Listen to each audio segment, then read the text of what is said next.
Edição especial do Variedades, que boa parte dele foi ao vivo lá desde a Casa de Cultura, levando para você o Café com Cultura, né? Esse evento que teve uma iniciativa aí da Secretaria de Educação e que foi abraçado pela municipalidade, né? Então, como parte da celebração do mês de aniversário da emancipação do Tupanciretã, então foi realizado a edição do Café com História, reunindo alguns historiadores, amantes da história do Tupanciretã, que participaram daquele evento, né? O prefeito Gustavo Herter Terra foi o mediador da conversa. Quem apresentou os itens foi o Luiz Afonso Costa, que fez um histórico, né? Ele fez um PowerPoint, lá, uma apresentação ilustrando com várias imagens, né, que nós transmitimos nas plataformas digitais da Tupã, no Face e no YouTube, mas em áudio por aqui também. Mostrando toda a nossa história, desde a presença dos índios aqui, né, até os dias de hoje. Participaram lá dessa conversa, como convidados, Sérgio Ardóis da Silveira, Moisés Menezes, Nilton Carlos Rosa, Ione Ade, Agostinho Terra, Rosângela Silva Fernandes e, como eu falei, o Luiz Afonso Costa. Desde a época jesuítica, a emancipação, participação na Segunda Guerra Mundial, frigorífico, a história da Rádio Tupã, inclusive, fez parte lá daquela apresentação. Enfim, foram 3 horas de um evento enriquecedor aos moradores, né? Nós vamos trazer alguns trechos para você, mas a íntegra dele está no nosso canal do YouTube e do Facebook.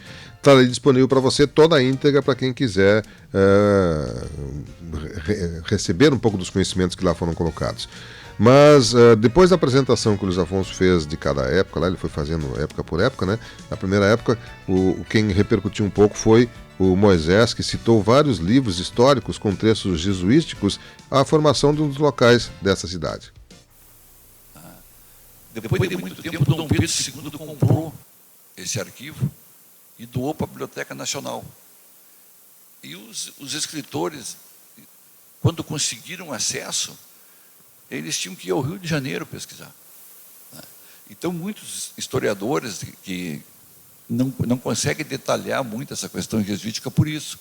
Hoje nós temos acesso a esse material, a chamada coleção de Ângeles, e alguns livros foram editados de dentro desta coleção. Foram editados 7 volumes, né, e que traz mais ricamente as cartas, anos dos jesuítas, tudo. Então a gente consegue entrar mais na história mais detalhada. É por isso que muitos livros nós vamos encontrar eram habitados por charruas e minuanos. Não eram. Tudo. Os charruas e minuanos eram tribos nômades que vieram subindo da Patagônia. Eram vários grupos, né?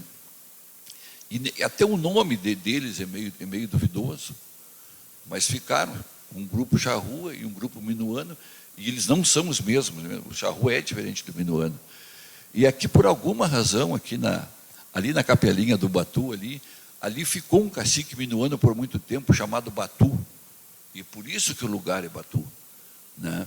O coronel Aristides Gomes registra as propriedades antigas ali, e ele registra o cacique Batu como morador de São Solano. Tá? E depois essa terra dele, ele deve ter vendido por alguma ninharia ali para alguém, e continuou seguindo a vida dele de nômade, né? Em certas épocas eles acampavam num lugar e no outro, né? Vai encontrar acampamento minuano no Caciqui, perto da Lagoa Mirim, por lado de Quaraí e Rosário, mais os charruas, né? Eles vinham negociar em São Martinho, na Guarda Espanhola.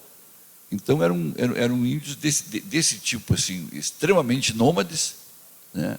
E sempre mudando as toldarias, como os historiadores batizaram, né? E o Batu tinha uma toldaria ali no Batu. E ali era um reduto de vários acontecimentos, inclusive quando os índios se rebelavam, há algum registro ali, que um grupo de jesuítas, de índios, se rebelou nas missões e vieram largar as mulheres na toldaria do cacique Batu. Vejam bem, nós estamos bem pertinho de São Miguel aqui, né? Então, largaram as mulheres ali e saíram aí fazer estripulia, roubar gado, né? Coisas do tipo aí. Eles não tinham noção, né? A gente usa a palavra roubo, ela é meio forte, porque o índio não tinha noção de propriedade.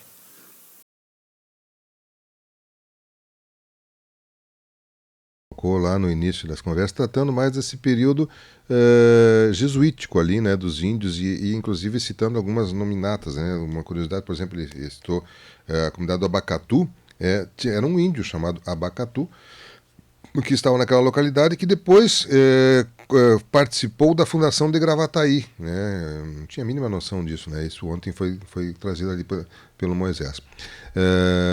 Também com essa questão de outro período ali, da período da Revolução, da repartição de terras, o nosso poeta e o doutor Newton Carlos Rosa também comentou lá durante a conversa.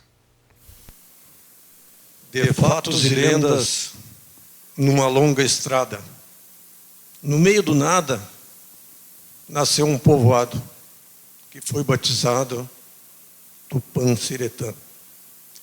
Viajeiros cansados de guerras sem fim, plantavam poeiras seguindo um clarim. Quando aqui chegaram, as armas trocaram por sementes e casas de barro e capim. A história de Tupã-Siretã é uma história que aconteceu muito rápido. Então nós temos uma referência da Revolução Federalista, Moisés, de 1893. Que com esse fato, o fundador de Tupã-Siretã, o major Antônio José da Silveira, teve a ideia, a inspiração de fazer a doação dos terrenos para que essas pessoas que estavam participando dessa revolução, que foi a mais sangrenta, a mais violenta das revoluções civis acontecidas na América do Sul. E essa inspiração do major e da sua esposa, a dona Constância, veio junto com outro fato. Eu diria, Moisés, que são dois fatos. Que as coisas acontecem de fatos novos. Eu não poderia dizer, por causa da redundância, que as coisas acontecem por causa dos acontecimentos.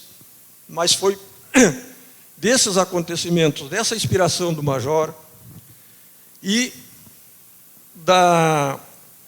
das paralelas de ferros que se multiplicavam pelo país e chegaram ao Rio Grande do Sul, ligando o Rio Grande do Sul a São Paulo, e chegaram aqui em Tupã-Siretã, porque a referência que se faz da Revolução de 93 é para nos colocar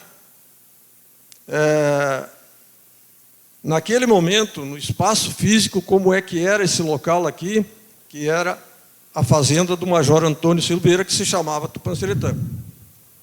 Esse fato, esses pré-fatos históricos, jesuítica, foi muito bem colocado pelo Moisés aqui. A partir daí, então, desta fazenda de Tupã-Siretã, fazendo a referência com a Revolução, começa a nascer o povoado que vai se chamar Tupã-Siretã, mantendo o nome da redução jesuítica que se chamava Tupã-Siretã. Esse foi uma das manifestações do Dr. Newton Rosa, né? Também lá presente o César Dolles, né, teceu comentários mais focados na questão da época do frigorífico, né, e o enriquecimento agropecuário do município. Sobre a construção do frigorífico, o impulsor, por condições de ter sido deputado estadual e deputado federal, o coronel Marcial Gonçalves Terra, tomou a iniciativa, junto com outros companheiros, de formar em Tupã-Siretã uma cooperativa que agregasse outras cooperativas, formando uma central. Por isso se chama COCECAL, Cooperativa Central de Carnes Limitada, que que seria um órgão do Instituto Sul-Rio-Grandense de Carnes. Nesta época, o coronel Marcial Terra e outros fundaram a COSECAL. E não durou muito tempo. De 53 foi feita a primeira matança no prédio, e em 57 a Cooperativa Rural Serrana, que era estabelecida no Abacatu, incorporou o ativo imobilizado da COSECAL, em 1957. Eu, que trabalhei na cooperativa durante alguns anos, me lembro nas fichas contábeis dessa transferência quando a Serrana assumiu o ativo da COSECAL. Bom, de lá para cá, a cooperativa Serrana foi se desenvolvendo. Foi mostrado aqui o primeiro escritório, o segundo escritório e a complementação do escritório central da cooperativa na Rua Chiquinha de Azevedo com o Largo Visconde de Mauá, aonde hoje é a escola Flori Cruel. E a Serrana, quando da edificação do prédio, através do Instituto, ali hoje, no bairro Coronel Marcial Terra, era a Vila Operária. Por que Vila Operária? Porque eram os operários do frigorífico que o Coronel Marcial Terra doou aquela parte onde é o bairro hoje. E, ao norte do frigorífico, formou-se a Vila Branca. Então, os que trabalhavam na produção eram da Vila Branca, e os operários trabalhavam na Vila Operária. Tanto é que hoje nós temos ainda um time de futebol chamado Vila Operária. Mas a cooperativa, quando assumiu, veio do Abacatu, como eu já disse, tinha vários departamentos. Então, nós tínhamos lá o frigorífico, que era o departamento industrial, que tínhamos a parte de manutenção e a parte de produção. Eram divididos em vários setores. O frigorífico abatia o gado e tinha um custo operacional elevadíssimo. Esse foi parte do que César Dores colocou, né, com relação ao tema do frigorífico que ele mais focou. O professor Agostinho Terra também estava ali presente e lembrou, ressaltou alguns aspectos que faltou na hora de recuperar a história. É uma história centenária, muito grande, tem muitos detalhes, né? Claro que em 3 horas não é possível trazer tudo, mas ele chamou a atenção para a questão do esporte local também, né? Gepo, gaúcho, essas questões assim. Com relação ao Gepo, eu não vi nenhuma manifestação com relação ao Gepo. O Gepo foi fundado em 43 e, como curiosidade, o primeiro técnico do Gepo veio da Argentina. E o Gepo tinha um destaque muito grande no Rio Grande e, por esse motivo, passaram pelo Gepo jogadores que, num ano, estavam no Grêmio e, no ano seguinte, estavam no Gepo. Em 1949, um dos jogadores do Grêmio, campeão gaúcho, era Ário, natural até de São Leopoldo. Em 1950, ele foi contratado pelo Gepo. E assim ocorreram outros casos. Um fato característico, assim, um fato até engraçado, é que o Gepo mantinha uma rivalidade com o gaúcho. E, numa certa época, numa certa ocasião, o gaúcho jogou e utilizou 2 jogadores que eram reserva do Gepo. E, por esse motivo, esses 2 jogadores tiveram seu contrato suspenso com o GEL. Aí você teve um exemplo de poucos minutos do que aconteceu em 3 horas, né? Tem muito conteúdo, né? Como eu já falei, está disponível a íntegra na nossa live, tanto no Face quanto no YouTube, está disponível ali.